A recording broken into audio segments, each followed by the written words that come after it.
Welcome back to Tools of the Humans. Welcome, Matteo.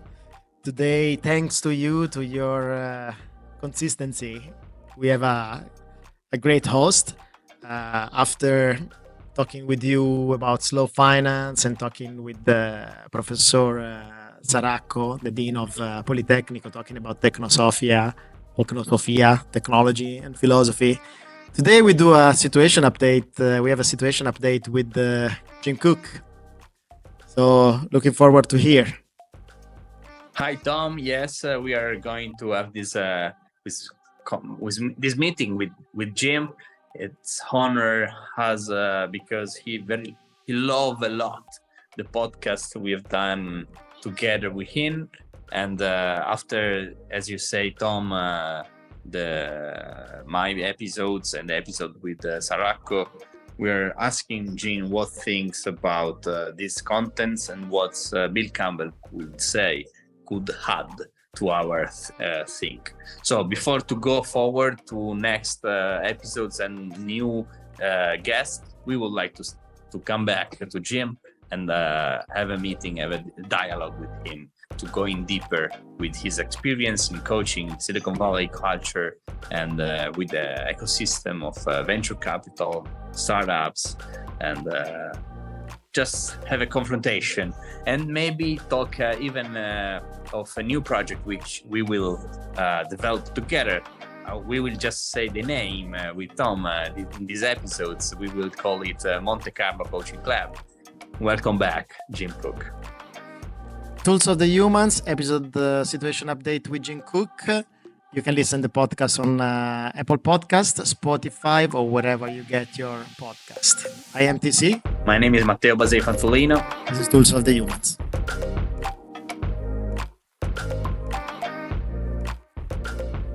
I come from 5 generations of doctors.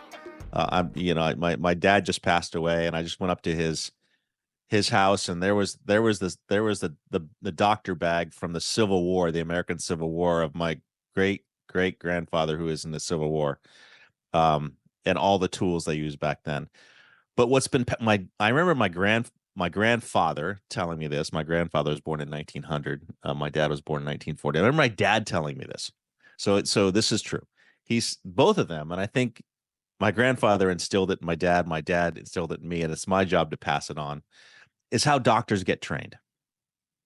And I remember both of them saying, because I really didn't like school as a youngster, they said, to be good at anything, you have to, in medical school, the very first, you go through 7 years of school to become a doctor. I'm like, oh, I don't want to become a doctor. It's like, no, you don't understand. The first year of school, all that you do is read. The second year of school, medical school, then all you do is see other doctors do it. This is literally, and I've had several friends go through medical school have told me this is exactly how it still works today. The third year of medical school, they actually let you touch a patient and you do it. Read it, see it, do it. And then the fourth year, they're doing it again. But what happens when you actually graduate 4 years of medical school? They don't let you become a doctor. Then you've got 3 years of residency. What's residency?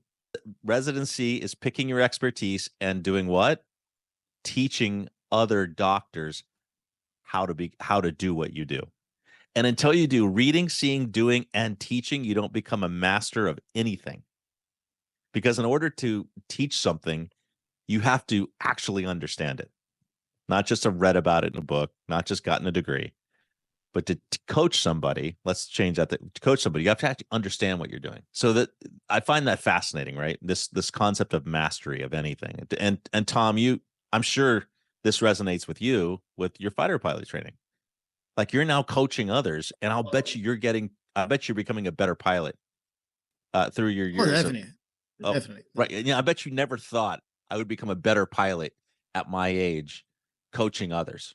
But I think you're probably better now as a pilot because you're coaching others.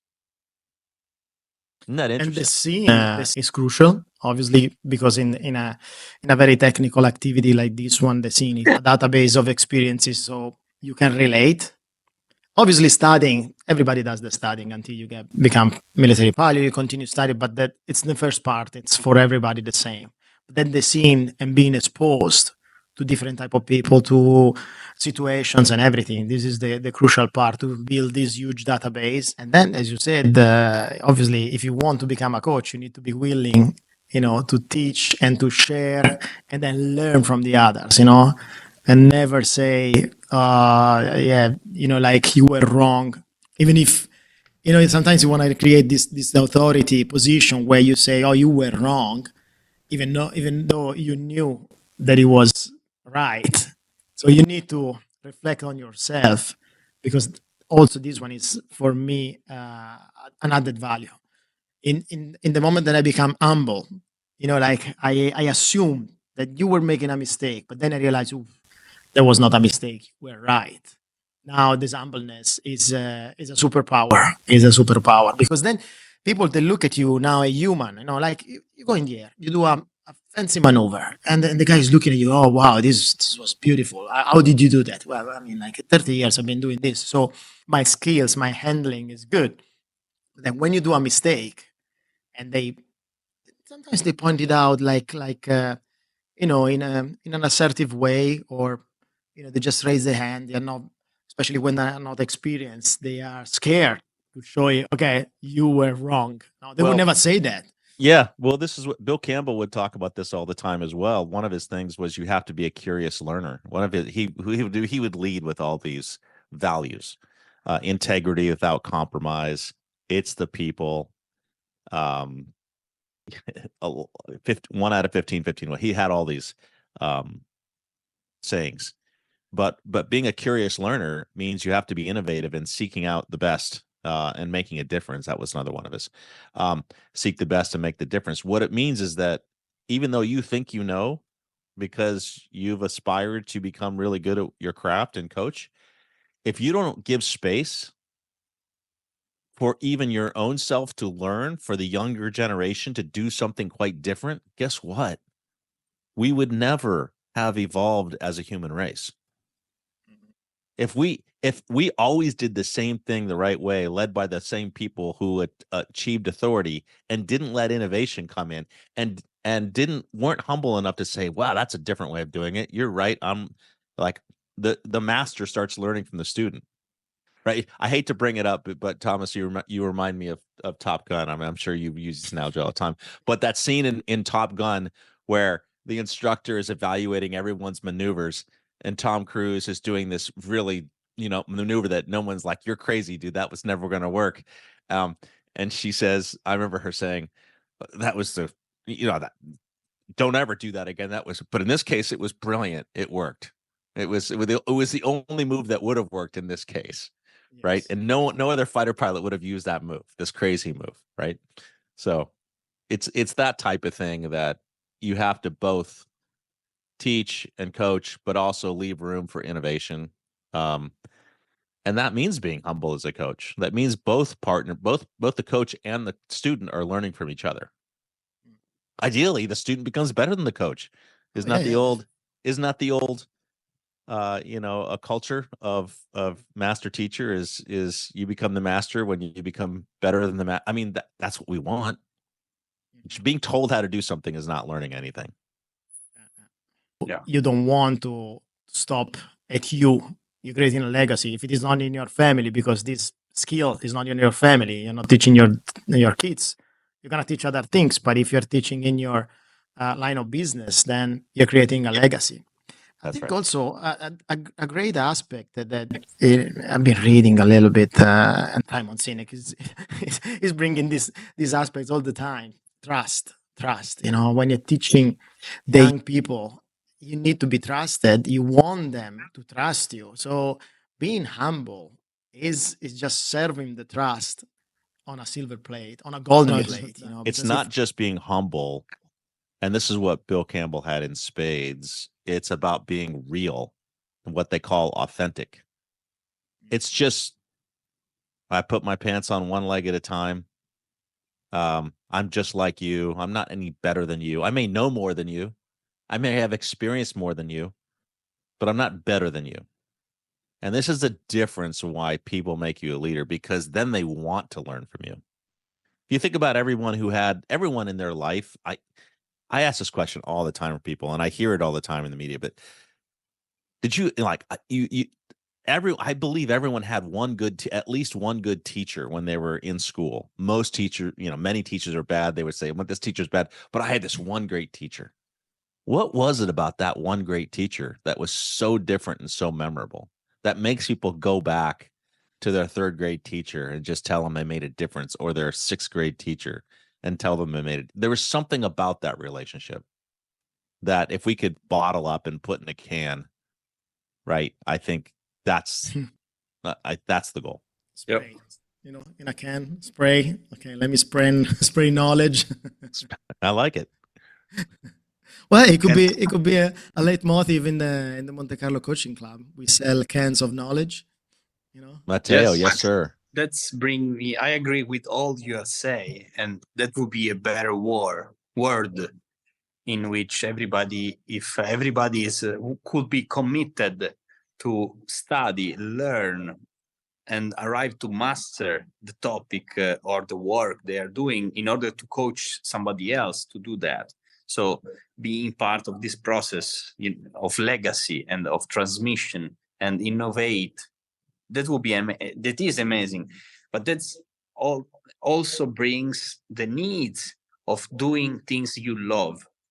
So you cannot work just for money. So even we have to rethink in somehow the capitalistic, let's say, neoliberalistic, speculative storytelling or narrative, because at the end, everybody wants to get better, improve himself, and find a way to have a good impact in the ecosystem he lives, in the community he lives, and left a good footprint, let's say, to the next generation. But that needs also to rethink sometimes the HR department of as an industry, because we cannot keep going, let's say, to say, I don't know, we are looking for employee who just want to come here, execute what we tell to them to do, and let's say we want to work with people that are purpose driven, and at the same time, this technology that is emerging, so AI, robotics, whatever now it's arriving, it will, let's say, disrupt a lot of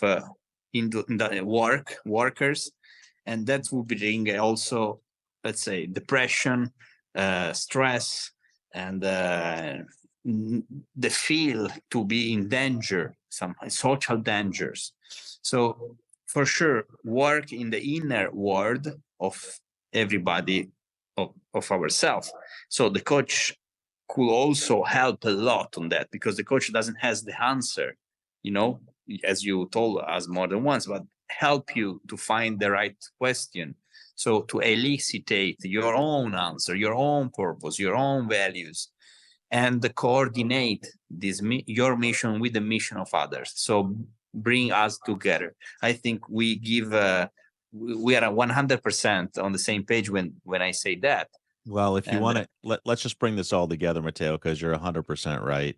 But if you want to encapsulate what you and Tom and the rest of the world are so infatuated about Silicon Valley, I think it's this. I think it's this topic, and I think it takes a generation or two for what you described, in my view, in my experience, only happens when the leader of the organization holds those values, when the Bill Campbells of the world hold those values and say, we will hire people for purpose. We will coach everyone up. It takes a generation of leaders to understand that this is what creates a great culture. And after 2 or 3 generations, you have a Silicon Valley. So it doesn't happen overnight. But for sure. But once you have this culture of learning, purpose-driven coaching, and the cycle of all of this perpetuates, and it takes on a force and a power of its own that really becomes an unstoppable team-based economic engine because of the culture. You hear these things. The world hears these things, and they think it's all blah blah blah. That's California, U.S. That culture eats strategy for breakfast. They hear these pithy statements that people are only thing that matters and people are first, and the rest of the world's going, oh, those U.S. people, like, no, it's not the people who are first. It's money that's first. It's authority that's first. Nothing could be further than the truth. Communities of people always win. Great cultures and communities always win. 100%. Yes. And I think Bill Campbell should be honored more, like the right school in of the middle coaching. Of that statement, we lost him. But and the school of coaching, for example, I've done. They let me know the grow model, the neuro-linguistic programming. Let's say there's the law of attraction. Okay, that's fine. That's interesting. Also, they bring me examples from Anthony Robbins or all the pattern in Napoleon Hill, Think and Grow Rich. That's amazing. But we have to think back again to Amadeus Peter Giannini, the founder of Bank of America, for example, or Bill Campbell. I mean, those people, as you say, before of creating Silicon Valley, they were creating the culture, the ground, the field. And a lot of people, even here in Turin or in London, wherever, I see, how can we rainforest and create the new Silicon Valley somewhere else?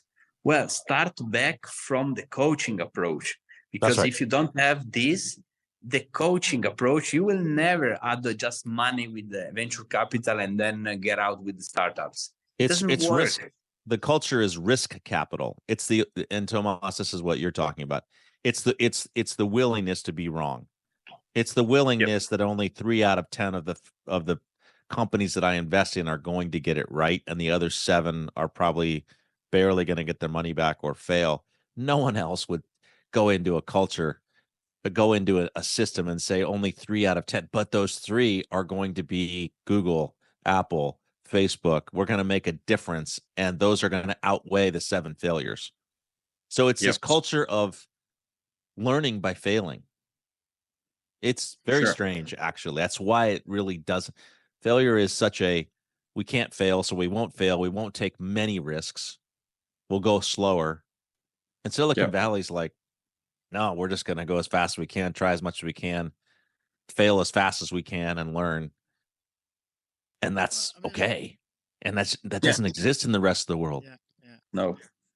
It's a very strong tool, failure, if you advertise failure properly. If you think about Patagonia, the brand that they were like advertising, we want to do an eco-sustainable, jacket. This one is not. So you're like already, just giving some news to people. They're like, okay, but what are you telling me? That we are trying. They were trying to do it. But with Matteo, when we interviewed the professor, the dean of the university, he has written a book called Technosophy, Technology and Philosophy. And we have the task probably to translate it in English very soon, because the professor said, no, it's only in Italian. But anyway, one of the things that he's talking about is like he's talking about evolution, and he's a chemical engineer. The other professor is writing the book, is a philosopher, and he's talking about this building where there is this social elevator.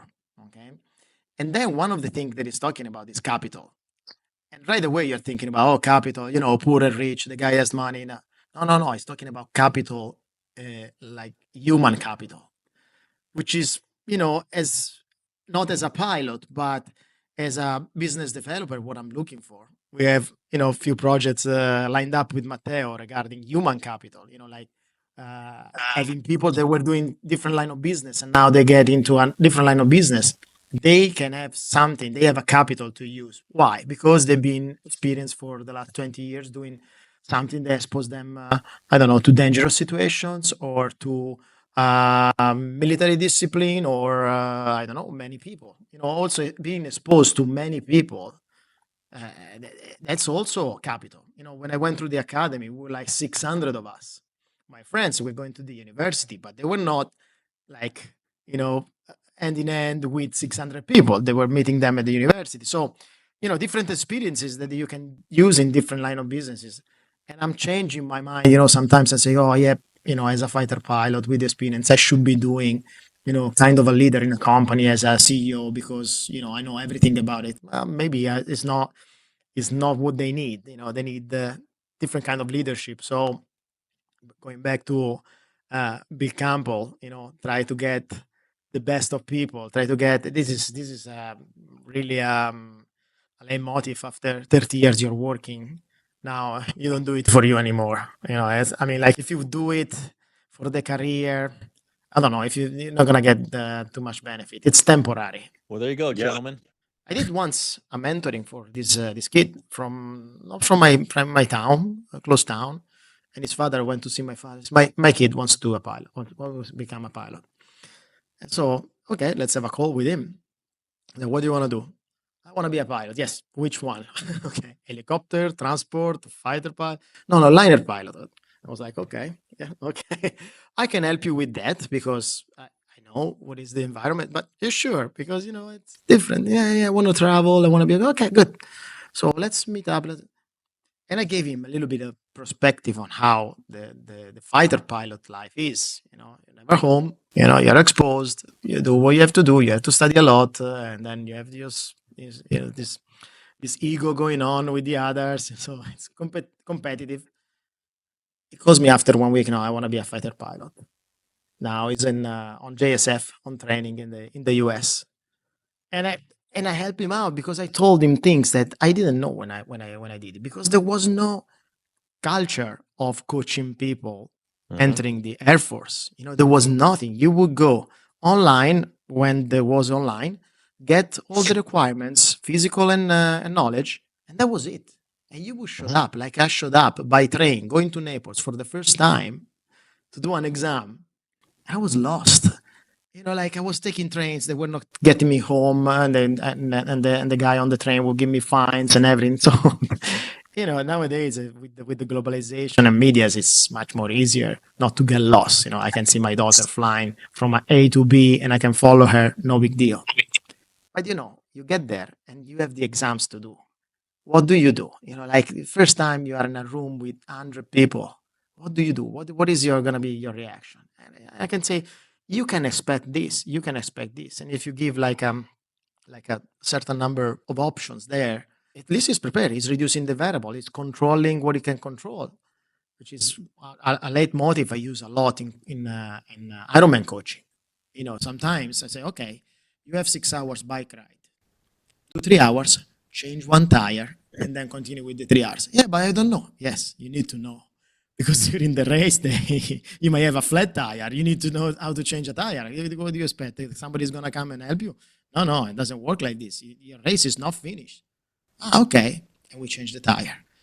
Tomorrow there is wind. Okay, tomorrow you pedal headwind. Why? Because during the race you don't know. So you're reducing the variables. And so for kids, reducing the variables, you can see them that they are approaching challenges much more calm and much more getting a better performance. You see in preparation for flying, if they prepare the mission, they chair fly the mission. We call it chair fly.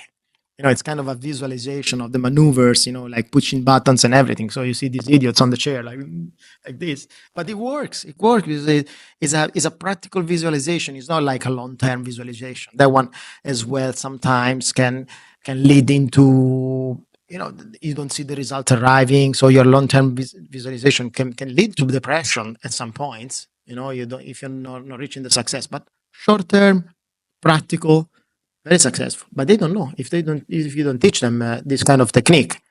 They don't know. They come to the briefing. It's like the first time you're telling them, "Oh, we're gonna do these maneuvers. We're gonna do this and that."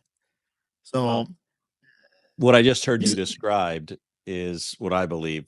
That entire story I summarized in my own head as over 50% of being great at anything is being mentally prepared for the flat tire, mentally prepared for the wind, mentally prepared with the chair flying, because that mental visualization provides this confidence that you can do it. And it's this belief in yourself that I'm prepared It's not the ability to do it. Most people, once they've been through training, have the ability to do anything. The best golfers on tour all have the ability to hit the shots. They've all shot 8, 9, 10 under par at some point. They just can't do it in the moment. And only the top 25 golfers in the world have the personal confidence that not only can they do it, but they believe they can do it. That's all mental. That's what coaches do. A lot of coaching is getting people to believe in themselves, to get prepared mentally, to be 3 steps ahead, so that their physical performance just comes naturally.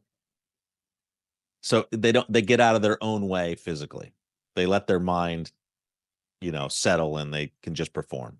And what you described, Tom, it's a visualization of a timeline in coaching, or even exactly the same things. People usually are afraid, or you went on mute, Matteo.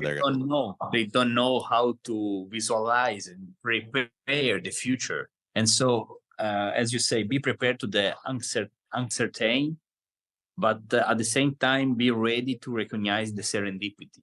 So train yourself, recognize the serendipity, realization as an understanding of what could be a serendipity. So even be innovation driven thanks to the serendipity. So don't fail into, let's say, depression if your goal is not achieved, but enjoy the pathway, because during the pathway you realize you change yourself also. You get results, you measure the results, and you understand how to get better for the next time, for the next step, for the next days. And as just Tom described the process of visualization in pilot training, we can do the same with leadership, with the workers, with entrepreneur. And usually people maybe is not aware, or maybe they are not used to project in the futures and design their own desirable, the beautiful future they want to attract.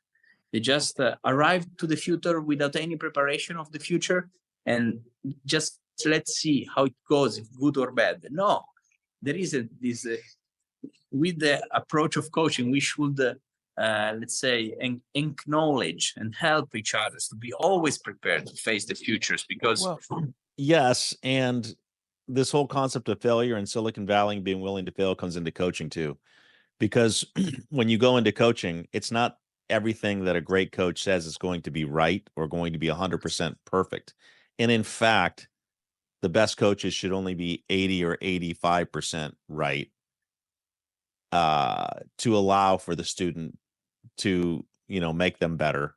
And unlike fighter pilot training or other training, it's not a life or death thing. It's not an instantaneous right or wrong thing. It's learning, and learning is a lifelong thing, and you just get better, and it's pretty safe to get better if you allow people the safety of learning by failing. And even the coach is like, yeah, you're right, I didn't coach that quite right, or you're right, your ideas, your method of my framework is better than my old method I used. If we get people out of their way that the failure is bad, and I'm going to be judged by not doing something right, I'm going to get an F on the test. That's not what it's about. It's about learning. Absolutely. But people are so afraid, like, I don't want to take the test because I might get an F. It's like, so they don't take it. They don't, they're afraid of performing until they could be perfect. The last things I would like to add to this part, let's say, is that, let's say the psychology or the psychotherapist or wherever, let's say, invite you to their own safe environment, and you tell them what's your narrative, what's your problem, what's okay. The coach look at you while you are acting in your field of work. Look at you in the field of sports, in the field of pilot training, whatever. And from a third point of view, looking at you, can see or golf player, tennis player can see at you and say, okay, wait, you think to do that. Instead, you are doing that. Are you aware of it? Because we must, as a coach, measure the difference between theory and reality and help you to understand that and see the opportunity behind the reality and get better the result, get better into the outcome. This is why kids are getting so much better, so much faster, because of YouTube and video. When you can step outside yourself and see yourself performing on video, what you thought you were doing, per what you just said, and seeing yourself, well, I didn't think I was doing that. My arm was here, my leg was there. I thought I planted my foot next to the, soccer ball, farther away. It's like, oh, what your brain thinks you're doing and what you're actually doing. When you see yourself on video, you get way better. It's a little bit difficult in pilot training, obviously, because True. but the reality is, as an instructor giving a demo of the maneuver, sometimes it's not enough. You need to have the guy doing his mistakes like so many times and say, okay, what if you see it's not working? Like, the Tim Galloway book, you see this is not working. Okay, you need to see yourself in that position, which is the correct position. You know which position is, but you're not going there. So try to go there. It'll be risky, but I mean, it's something that you have to do with the demo. That's probably where the military flying much more than the civilian, they diverge, because the practical exercise, even in a simulator, but also in the air, it's very different from the old theory, which it's a peculiarity of the job, obviously. Yep. But going back to the fact that you are humble and you say, okay, 85% of my success is this one. Nowadays we see people with only the book of the wins. It's like going betting on horses. Yeah, I win this, I win that, I win that, and these are all successes. But then you don't see the losses. You see sometimes like arena coaching. And you see people that, this guy has success. Yes, okay. How many people were there? 10,000 people. What was the success? 1%. Okay, that's a pretty good number. Now you have an arena of 50 people. What is 1%? Like, the more you get it, like, more elite, let's say, in coaching, and you have less people, and the more you realize that you are gonna have a lot of unsuccessful situations. So you need to have the book also of the losses. You cannot keep the book of the losses hidden, because then you realize that for this type of coaches, the mover is just the money. It's just making success, and you are advertising only either your ego or you're getting the money, right? If you never dare to advertise your losses, you're like not challenging yourself too much. So I've seen it quite a bit lately, and it's disappointing, especially with experienced men. Like, why would you do that? Don't you realize that you're not gonna have any problem, or you're not gonna your authority is not gonna be in jeopardy because you had losses? No, it's good to have them. It's good to show them. And I know Matteo likes Steve Jobs and Apple and everything. Some of Apple's product, they were not that great, but they advertised them, and they went on, and then now they're improving and everything changing. So I think it works. Well, the one thing about Apple and Steve Jobs' failures in his products is he learned something from each one of those failures. So they might not have been successful products, but he learned why they weren't successful and then built a better one. No, if you hide these things, if you hide these failures, then they're gonna come back sooner or later. They're gonna come back. That's true. All right, gentlemen, I've got to prepare for my 9 o'clock. Got Thank a little you. bit over here. This has been fun. Yes. Thanks for your time, Gene. Thank you very much. I think you guys are doing good work.